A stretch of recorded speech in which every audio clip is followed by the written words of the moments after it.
죄의 싹슨 사망이요. 그 후에는 심판이 있습니다. 그리고 이것이 인간에게 죽음이 두려움이요. 공포인 이유입니다. 만일 죽음 이후에 모든 것이 무로 돌아갈 뿐이라면 죽음은 허무요 아쉬움일지언정 두려움일 수는 없습니다. 만일 죽음 이후 아무것도 없다면 죄 아래 살아가는 우리의 인생은 그저 허무할 뿐이요.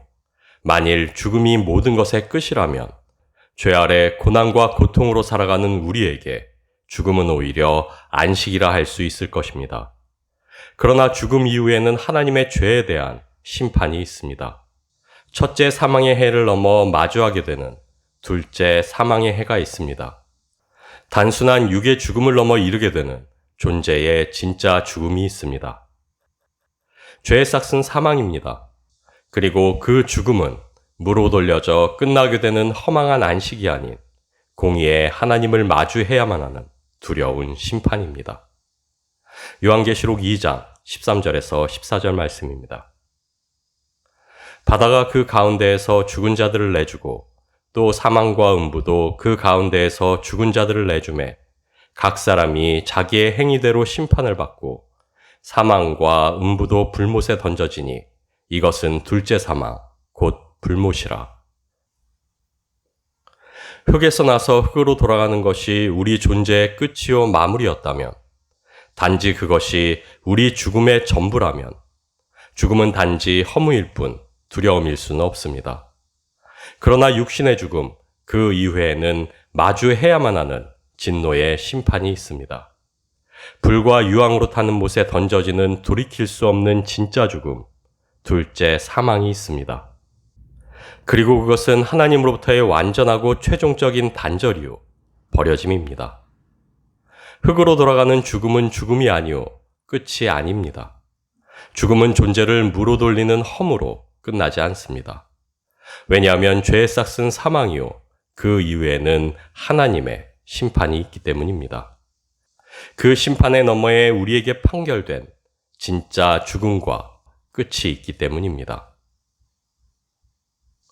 인간의 죄로 세계가 타락했을 때 하나님께서는 모든 것을 무로 돌리고 새로 시작할 수 있으셨습니다.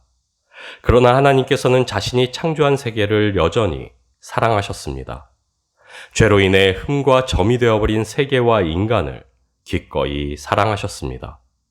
그래서 하나님은 자신이 사랑하신 세계를 무로 돌리지 않으셨고 흙에서 나와 흙으로 돌아가야만 하는 인간 존재 역시 무로 돌리지 않으셨습니다. 흠과 결이 있는 그 모습 그대로의 인간을 사랑하사 여전히 존재케 하셨습니다. 창조된 세계가 여전히 존재하기에 그 안에서 창조된 인간 역시 여전히 존재할 수 있게 되었습니다.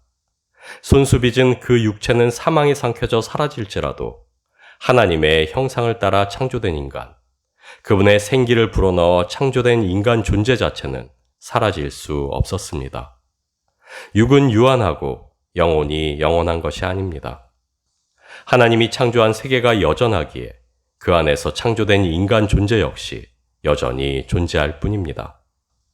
흙에서 나와 흙으로 돌아가야 하는 육체는 사라질지라도 인간 존재는 여전히 그 창조 안에 존재하여 있을 뿐입니다. 죄에 대한 심판과 그 심판 이후에 맞닥뜨리게 될 최종적인 죽음의 때까지 하나님이 잠시 유예하신 그 심판의 시간 안에서 그저 존재할 뿐입니다. 창세기 6장 3절 말씀입니다. 여호와께서 이르시되 나의 영이 영원히 사람과 함께하지 아니하리니 이는 그들이 육신이 됨이라. 그러나 그들의 날은 120년이 되리라 하시니라. 한 장 더 읽겠습니다. 요한복음 3장 16절 말씀입니다. 하나님이 세상을 이처럼 사랑하사 독생자를 주셨으니 이는 그를 믿는 자마다 멸망하지 않고 영생을 얻게 하려 하심이라. 하나님이 창조하신 세계는 영원합니다. 왜냐하면 영원하신 하나님 안에서 영원하신 그분의 말씀으로 창조되었기 때문입니다. 육이 유한하고 영혼이 영원한 것이 아닙니다. 그저 세계를 창조하신 하나님이 영원하시며 그분의 말씀이 영원하실 뿐입니다. 그러나 하나님을 거절한 인간은 육이 되었습니다. 그리고 육이 되어버린 인간에게 남은 것은 죄의 싹을 치르는 것뿐이었습니다. 흙에서 나와 흙으로 돌아가야만 하는 인간에게 남은 것은 하나님의 심판 이후 되돌이킬 수 없는 죽음에 넘겨지는 것뿐이었습니다. 하나님의 사랑으로 여전히 존재하되 그러나 그 끝은 멸망일 뿐이었습니다. 그럼에도 하나님은 여전히 세상을 이처럼 사랑하셨고 인간을 사랑하셨습니다. 그래서 인간의 몸을 입고 하나님이 이 땅에 오셨습니다. 세상을 구원하시기 위해 인간을 죄와 사망으로부터 건져내 하나님 자신의 심판과 맞닥뜨리지 않게 하시기 위해 그래서 하나님은 하나밖에 없는 자신의 아들을 이 땅에 보내셨습니다. 그분은 죄로 타락하여 죽음에 침식당하는 연약한 인간의 육신 그대로의 모습으로 오셨으나 그러나 죄는 없으셨습니다. 그리고 아무런 죄가 없는 그분이 모든 죄의 짐을 지시고 우리를 대신하여 십자가에 달리셨습니다. 우리를 대신하여 죄의 싹신, 사망을 담당하셨습니다. 첫째 사망의 해를 담당하시고 하나님의 심판을 마주하시고 둘째 사망의 해까지 감당하셨습니다. 온 인류가 마땅히 마주해야만 할 진짜 죽음을 주님께서는 홀로 담당하셨습니다. 주님이 우리를 대신해 겪으신 죽음은 단순한 육체의 죽음이 아니었습니다. 주님은 우리가 겪어야만 할 하나님의 무시무시한 심판을 마주하셨고 우리가 맞닥뜨려야만 할 진짜 죽음을 경험하셨습니다. 그리고 주님의 그 사랑 때문에 겟세마네에서 땀방울이 핏방울이 되기까지 기도하시며 피하기를 염원하셨던 그 두려운 진짜 죽음을 우리는 마주하지 않을 수 있게 되었습니다. 로마서 6장 22절에서 23절 말씀입니다. 그러나 이제는 너희가 죄로부터 해방되고 하나님께 종이 되어 거룩함에 이르는 열매를 맺었으니 그 마지막은 영생이니라. 죄의 싹은 사망이요 하나님의 은사는 그리스도 예수 우리 주 안에 있는 영생이니라. 흙으로 돌아가는 것, 육의 죽음은 끝이 아닙니다. 이 세계가 여전히 존재하는 한 인간 존재는 결국 육의 죽음 너머에 있는 존재의 진짜 죽음, 하나님의 심판을 마주해야만 하기 때문입니다. 죄의 싹은 사망이요 그 이후에는 심판이라는 돌이킬 수 없는 진짜 죽음이 기다리고 있습니다. 그래서 하나님의 생명을 품은 말씀이 이 땅에 오셨습니다.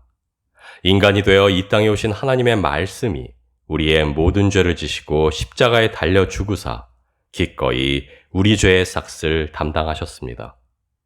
그리고 죽기까지 말씀에 순종하사 성취하신 그 순종의 의가 우리 주님으로 죽음을 밟고 다시 살게 하였습니다. 왜냐하면 죄 안에서 역사하는 사망은 의 안에서 역사할 수 없기 때문입니다. 의로운 길에는 생명이 있고 그 길에는 사망이 없기 때문입니다. 심판에 이르는 죽음의 길을 주님은 자신의 생명으로 덮으사 구원에 이르는 은혜의 길이 되게 하셨습니다. 우리를 위해 기꺼이 죽음을 감당하신 그분의 그 사랑의 능력으로 역사하여 이 땅에서의 죽음이 오히려 생명으로 나아가는 거룩한 부활의 통로일 수 있게 하였습니다. 흙에서 나서 흙으로 돌아가야만 하는 우리에게 이제 첫 번째 사망은 더 이상 하나님의 심판을 맞닥뜨리게 하는 둘째 사망으로 우리를 이끌지 못하게 되었습니다. 이 땅 위에서 겪는 첫 번째 사망은 오히려 주님의 본을 쫓아 예수 그리스도와 같이 부활의 영광으로 나기 위한 축복의 통로가 되었습니다. 타락한 육신을 벗고 그리스도 예수의 영광으로 옷 입는 새 창조로 우리를 이끄는 거룩한 하나님의 은사가 되었습니다. 고린도후서 4장 11절 말씀입니다. 우리 살아있는 자가 항상 예수를 위하여 죽음에 넘겨짐은 예수의 생명이 또한 우리 죽을 육체에 나타나게 하려 함이라. 한 장 더 읽겠습니다. 요한일서 4장 17절 말씀입니다. 이로써 사랑이 우리에게 온전히 이루어진 것은 우리로 심판날에 담대함을 가지게 하려 함이니 주께서 그러하신 것 같이 우리도 이 세상에서 그러하니라. 너는 흙이니 흙으로 돌아갈 것이니라. 그러나 세계는 여전히 하나님의 이 변치 않는 말씀 앞에 서 있습니다. 이미 그리스도 예수 안에서 영생을 얻은 우리 또한 예외일 수는 없습니다. 그러나 중요한 것은 그 이후입니다. 흙으로 돌아가 하나님의 심판대 앞에 설 것인가, 아니면 흙으로 돌아가 부활한 생명으로 새롭게 날 것인가가 우리 각자의 선택에 달려있기 때문입니다. 새롭게 하신 생명으로, 새롭게 하신 하나님의 세계를 살아갈 것인가, 아니면 심판 후 버려져 둘째 사망으로 나아갈 것인가가 우리의 믿음에 달려있기 때문입니다. 믿고 구원받은 우리는 이미 그리스도 예수 안에서 새롭게 하신 생명이요 피조물입니다. 그리스도 예수 안에 있는 우리에게 더 이상 사망은 역사할 수 없습니다. 그리고 우리는 이제 그것을 증명하는 삶을 살아가야만 합니다. 우리가 여전히 후패한 육신을 입고 살아가야만 하는 이유는 흙에서 나서 흙으로 돌아가는 것이 하나님의 명령이요 하나님의 뜻이기 때문입니다. 우리 주님이 그러하셨듯 우리의 부활은 죽음이라는 과정을 거쳐야만 하기 때문입니다.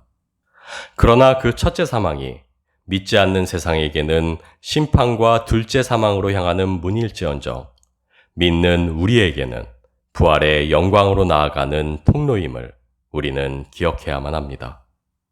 그래서 우리는 세상과 마찬가지로 여전한 죽음을 짊어지고 이 땅을 살아가되, 그러나 우리가 지고 걷는 것은 죄에 싹신 사망이 아닌 주님이 우리 각자에게 지어주신 부활의 십자가임을 기억해야만 합니다. 그리고 그것이 우리가 이 땅 위에서 우리의 지체를 죽이고 살아가야만 하는 이유입니다. 왜냐하면 우리는 더 이상 후패한 육신에 속하여 있지 않기 때문입니다. 우리는 더 이상 후패한 육체의 소욕이 아닌 우리 주님의 뜻을 쫓아 살아가는 새로운 피조물들이기 때문입니다.